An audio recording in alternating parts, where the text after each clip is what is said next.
Hello.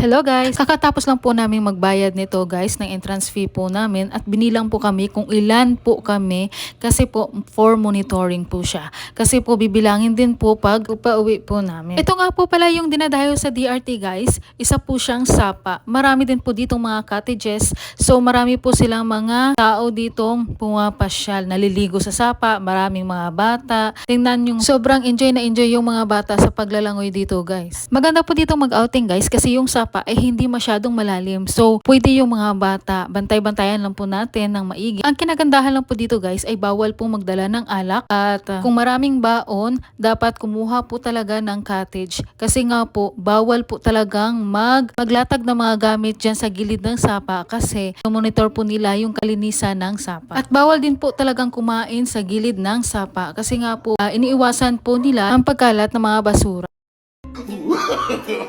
No, no, no, no.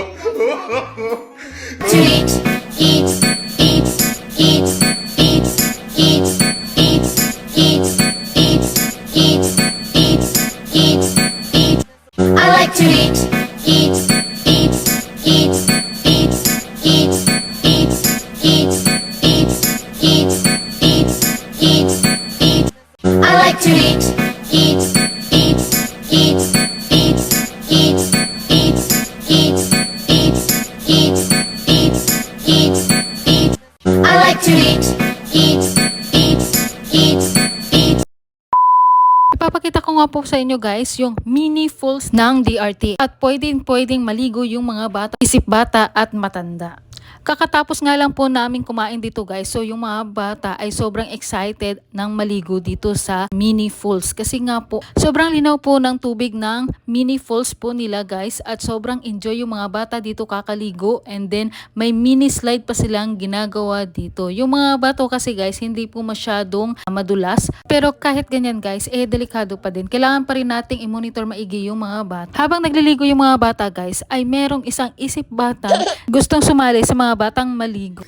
Kaya ayun, pinakick out siya ng mga bata. Na-enjoy po talaga ng mga bata yung pagliligo nila dito guys sa mini falls kasi nga po ang ganda po talaga ng tubig tsaka malamig.